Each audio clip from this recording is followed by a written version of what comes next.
Bonjour bien-aimés de Christ, bonjour à tout le peuple de Dieu. Comme il est de coutume pour nous, les vendredis, nous nous retrouvons pour partager un passage biblique. Aujourd'hui, le passage qui est retenu, il est dans le livre de Matthieu 10, versets 16 à 17. Il nous dit que, voici, je vous envoie comme des brebis au milieu des loups. Soyez donc prudents comme les serpents et simples comme les colombes.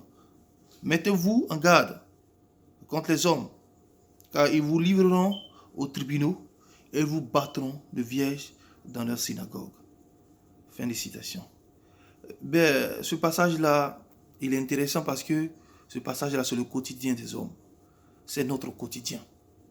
Il nous dit ici que, voici, je vous envoie comme des brebis au milieu des loups. L'Éternel dit que nous sommes des brebis dont lui, le berger, et parmi les brebis que lui, l'Éternel a, il y a des loups parmi nous. Alors, il dit, ces loups-là, voilà le comportement à adopter envers eux. Il n'est pas nécessaire pour nous de nous confronter à ces loups-là physiquement ou de les repousser physiquement. Ce n'est pas ce qu'il nous demande. Voilà ce qu'il nous demande. Il dit, soyez donc prudents comme des serpents et simples comme des colombes. C'est-à-dire, être prudent, c'est-à-dire, bien vrai que tu sais que c'est un loup qui est avec toi, mais il faut être prudent. Et simple comme une colombe. Alors, parce que voilà comment le loup se manifeste. Quand il est dans la bergerie, voilà comment il se manifeste. Il calomnie, il parle parce qu'il n'attaque pas pendant que le troupeau est en train de se déplacer. Il ne tue pas sa proie pendant qu'il est dans le troupeau, non.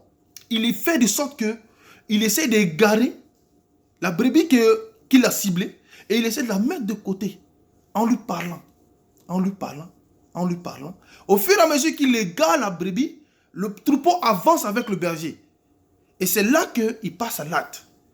Soit il tue la brebis, il la déchiquette, il fait ce qu'il a envie de faire, et il abandonne le reste de la brebis loin, et il court encore retrouver le troupeau. Et c'est comme ça, l'ennemi se manifeste parmi les enfants de Dieu. Il porte la peau d'un agneau, il est avec vous dans le pâturage, mais il n'est pas de vous. C'est-à-dire, il est avec vous, mais il ne fait pas partie de vous. Il est là pour un objectif bien précis. Le temps de faire égarer les enfants de Dieu, le temps de les faire égarer au maximum et les envoyer à la perdition. Et il revient encore dans le troupeau. Et c'est comme ça que l'ennemi se manifeste dans la vie de tous les jours. Tu peux être dans une communauté, tu peux être dans une vie où tu es avec des gens qui, eux, se comportent comme des loups. Ils essaient de t'égarer par des propos, par des façons de faire, par cette façon de marcher. Et lorsque tu es égaré au maximum, ils t'abandonnent. Et ils recourent encore vers d'autres personnes. Alors, c'est pour ces personnes, l'Éternel nous dit quoi? De ne pas aller les combattre physiquement, mais d'être prudent comme des serpents. C'est-à-dire, bien que tu sais que c'est un loup, mais il y a un comportement à adopter envers lui. Parce que, bien qu'il soit un loup, il a quelque chose de bien en lui aussi. Donc, toi aussi, tu peux bénéficier. Mais en même temps, être toujours prudent parce que tu sais que c'est un loup. Alors, c'est ce comportement que nous devons adopter. Parce qu'il dit que l'Éternel nous met en garde, il dit, mettez-vous en garde contre ces hommes-là, car ils vous livreront aux tribunaux. Le tribunal dont l'Éternel parle ici, c'est simple. Voilà comment le diable se manifeste. Le diable, avant d'aller devant Dieu, il part t'accuser. Il dit, Seigneur, voilà les actes que moi j'ai posés et tu m'as renié. Et ton fils là, voilà les actes qu'il pose. Et tu dis ta parole là, qu'elle sort. Tant qu'elle n'a pas touché l'objectif, tant qu'elle ne s'accomplit pas, elle ne revient pas à toi. Alors si moi tu m'as maudit par rapport à cet acte là, lui aussi tu dois le maudire. Alors c'est ainsi que l'Éternel et la malédiction te touchent.